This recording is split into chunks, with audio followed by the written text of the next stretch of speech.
Yo, what up guys, Brix5D here, and there's a new free legendary available to be picked up in 7 days if you log into Raid Shadow Legends right now.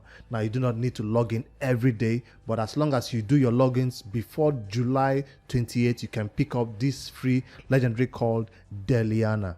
So that's the new event I wanted to announce, but in this video I want to take a look at the skills of this champion to find out, will this champion be useful for newer players who are coming into the game? Should you take this champion to 61st and ignore your main starter champion? Or will this champion be like Simple or Alexander, who a lot of older players decided that he was not worth taking to 60? Or will he be, or should be better than Ninja? I don't think it will be possible. Now, we also expected that Deliana will be based on a real person, like Simple was based on somebody, Alexander, and Ninja was based on somebody real. But Deliana seems like a champion out of the blue, based on nobody. Maybe they will reveal her story soon. And so I wanted to take a look at her skills and let's see quickly what she's all about. Now, from experience, I'll tell you not to put your hopes up in getting good stats from this gear. What I mean is, these boots that we get from here might not be speed main stats. This one might be, of course, defense, but the gauntlet might be a flat stat, judging from what we got from the Simple or Alexander event. The gear was totally trash, and it's not something you would want to use on the champion who they gave the gear with. All right, let's take a look at her skills. Is she even in the game yet? I think she belongs to, she looks like an Arbiter High Elves faction champion. Let me quickly find out from the index. Deliana. Yes, she's right there in the game. Now, this champion cannot yet be summoned from a shard until the event ends on that date written right there. I think it's July 28th. That's when she can be summoned from a shard. So from the champion index, you can take a better look at this design. She reminds me of Doom Priest from the hair. You know, Doom Priest has her hair tied like this also, but she used a different type of ties, all gold, because the high elves are kind of rich, I guess, so they're always adorning gold all over them, and they're looking all flashy. This champion will look good in some skins, but there are no skins yet available for her, so I guess they'll bring some dark skins available for her, so it's not all shiny and lightning. It will be maybe kind of dark and gloomy and evil kind of. Right now she's looking like a princess that went rogue. Anyways, we are more interested in their skills to find out if this champion will be useful for you to take to 60. That's what I wanted to find out in this video. So in the 7 days after I get her, is it a champion that will change my account? I'm talking about for whether my end game account or for my noob to pro, which is about 180 days. Or if you're watching this video in your first week or your first month, will this champion be useful for you? Of course, you always say yes, a legendary is always welcome, but there are some legendaries that are just not worth building. On her A1, she attacks all enemies. Right now, it tells me that's an AoE, right? And we know that AoE on the A1 is always good. So how come this champion will not be able to do a lot of damage? You'll find out. We're about to know when we finally build her, because there is no way to tell right now in terms of the damage stats unless you see her multipliers to know how much damage this A1 will do. Naturally, A1s don't do a lot of damage. They don't usually knock down an enemy for a champion like this. What should even tell you whether this is a good champion? If her role in the team, will it be a support role or will it be an attack type champion? So this A1 is based on HP. That means if you pump this champion with a lot of HP, this A1 will do some damage. So we are hoping that even the damage, you see, you even have 10 plus damage increase when you put books on it. So right now, I feel like this champion can be a campaign farmer, judging by just the A1. But we know that campaign farmer is not all about the A1. It more relies on the A2 and the A3 to do more of the wave clear. So let's take a look at the A2 then. Leech debuff is always good, but not for early game content. It might be helpful for the clan boss though, or for some Hydra heads, which you just place Leech on them and your allies heal from the hits. Now on the A2, that's a single target ability, which is a bad thing. I thought the A2 will also be like AoE damage. Attacks one enemy, has a 75% chance of placing 50% decrease resistance. I thought that was decreased defense. It would have been better. But decreased resistance is a kind of a new debuff that is kind of being introduced into Raid Shadow Legends. So by me seeing decreased resistance on a single target, it's telling me that this will be useful on a boss that you want to decrease the resistance, especially in the Doom Tower when they have high resistance and you can't place any debuffs on them, and then you manage to build out with enough accuracy to place this decreased resistance, and all your other allies can now place their own debuffs. So I think she should go first and place this decreased resistance before your allies go in for their own turns. That would be an awesome way. But that's not all. If the target is under block buffs debuffs, also applies a debuff spread. If the target is under a block buff debuff, also applies a debuff spread effect, taking any decreased resistance debuff on the target and placing it on all enemies. Block buff debuff is the one you place from somebody like what's her name now? Is it Ugo? I think Ugo places a block buff debuff. Yes, that's the one I'm thinking about. So if you place block buff debuff from somebody else, she has a chance to also spread this decreased resistance to everybody else, all the other enemies, I mean. That's a useful skill. So the decreased resistance is not just for one enemy, it might spread to all the other enemies in the enemy team, I guess, if this block buff debuff is already on the enemy. So I'm guessing her skill, one of them will have to place this block buff debuff.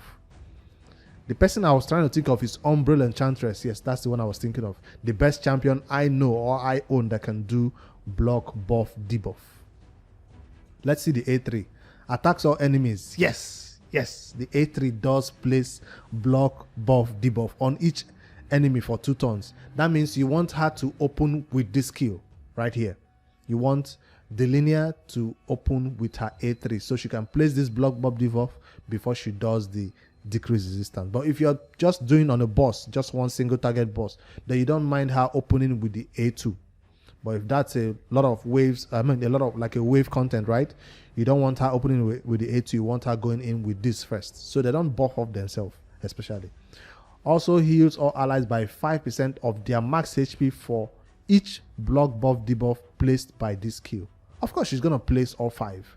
So if she places block buff debuff on 5 enemies, she's gonna heal by 25% of their max HP. That's a lot of heal. Well, it's not like 50% of their max HP, but 25% heal for your allies is better than 5, I guess.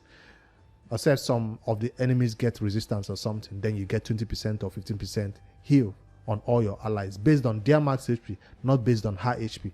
This would have been awesome if it was based on her own HP, because we are going to put a lot of HP on this champion.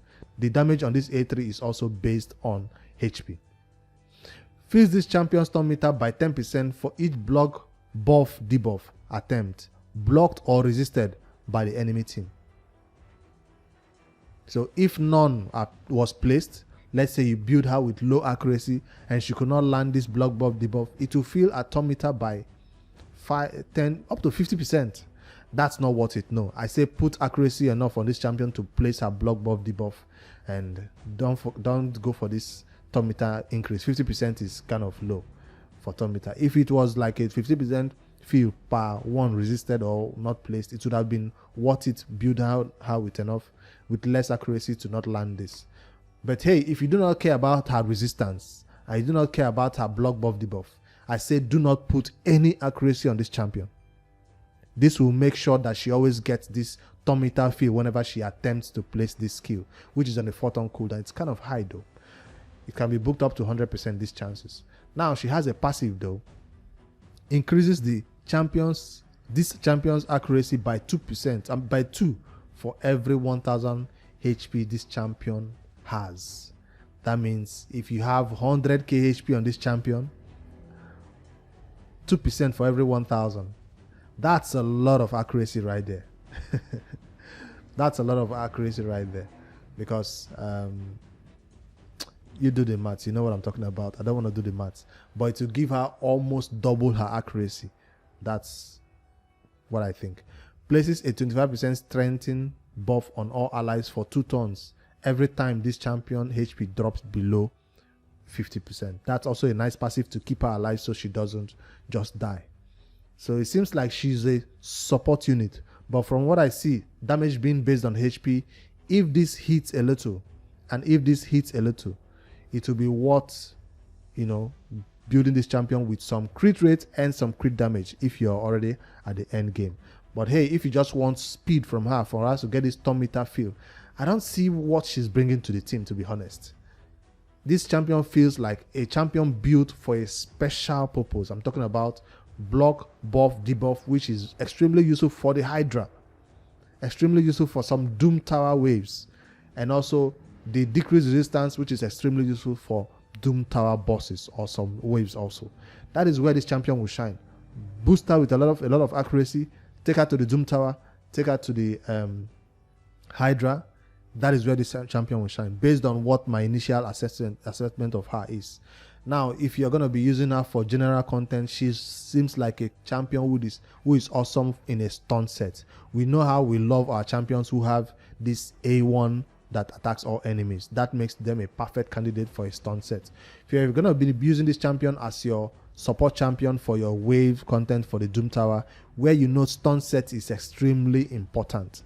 So it's not just Seal the Drake that needs to be a stun set, or what's your other champions who are in stun set. This champion is an awesome candidate to put a stun set in because of this A1. What other artifacts might you want to build this champion in? The one that gives 10% HP and 10% defense is another artifact set that I think will be good for this champion, because if she stays alive longer and gets this turn meter feel, she can be doing a heal. Remember, she has a heal. So although the heal is kind of on a long cooldown, imagine waiting for an entire 4 turn before your champions can be healed. It's very conditional. Heals are allied by 5% for the max HP for each block buff debuff placed. But you can't get the turn meter feel and the heal. You either have to build her to take one only. Either you go for the HP by having enough accuracy, or you go for the turn meter feel by not having enough accuracy. So what I'm going to do with this champion, I think will be good for a shield set. That's another one. So if you do not have enough stun sets in the early game, a shield set will be awesome for this champion because she has a lot of HP, or her base HP at least is high enough, 20k base HP. So when you build a lot of HP on this champion in a shield set, she will keep your other allies alive during wave content. She has an aura though. I hope it's HP in all battles. Yes, 33% HP in all battles is awesome, and I like to always compare it with Osoga the Warcaller's aura also. That's the one I know is also high HP, I guess. So this is an awesome one. It's not like 35%, but 33 is an acceptable amount of HP. When you want to put her in the lead in all battles, she can boost her HP even more, and the ones of other allies. So that's my thought of Deliana. I'll summarize: good in stun set, good in shield set, awesome for Hydra because of the block buff debuff, so they don't steal your buffs and spread it all along to themselves, and then also decrease their resistance. I don't think they need to be but for Doom Tower, that's where decreased resistance will be really helpful, so you don't need to build your nukers and other champions with a lot of accuracy when you have a champion like this on your team. So this is the second or third champion I'm seeing right now in raid with this decreased resistance debuff, and we are welcoming them. They have not yet started making their way into the game, but hey, finally one day we'll start appreciating decreased resistance in our teams so we can build less accuracy. Maybe even get rid of the accuracy banner entirely and put an attack or HP banner right there because you have decreased resistance in your team. Maybe one day we'll get there, but I'm yet to build any decreased resistance champion yet, and they're still chilling in the vault. Maybe one day we'll find content to use them on. If you're a newer player, I've summarized that this champion does have an A1 that might be useful for a nuker. But I'll tell you right now, if you put your beginner lifesteal 4-star that the game gives you in 7 days login on this champion, I don't think she'll be nuking the waves. So your best champion to build for the early game still remains your Kale, your Atel, your Galek, and Elhain. They still remain the first champion you should take to 60. Do not take this champion to 60 immediately you get her in 7 days. I feel like if you, after 7 days, if you still don't have enough support, then you can bring her to the team to maybe do a healing. Is she also worth booking with all the early game books that you will get? For my end game account, I don't mind putting books into her, although she's not priority, she will chill in my vault. That's just the truth. For my end game account, the Bricks 5D account, even for the Noob to Pro series, this champion will not be making the team because I just have better champions. I even have epics who are better than this. So degree resistance is niche. AoE on the A1 is awesome. The turn meter fill and the heal is on a 4-turn cooldown. If that was on a 3-turn cooldown, that would have been awesome. The A3 skill. And the passive is either, here or there. Higher, increases her accuracy. If this passive increased the accuracy of all allies, that would have been broken, I guess. But hey, we can always, get everything in raid. So that's my thought about Deliana. I'd like to know your thoughts. Also, what you think. Did I give her a fair assessment? Remember, this assessment was just based on her skills. We've not yet tried her in battle to see what she can actually do. Her base speed 98 is just there. It's not like it's 110 or 105, it's there. So this champion will be awesome for those players who do not have any support champion in their roster. I think an apothecary will be somebody you take to 60 better than this champion, because of the turn meter boost and the heal. Will serve your teams better than this champion. That's what I think initially. But hey, I'll wait till I see her into the game to actually finally conclude on my thoughts. All right, before I do end the video, just like Deliana is dropping, there is also a new promo code which will work only for newer players. Only for newer players.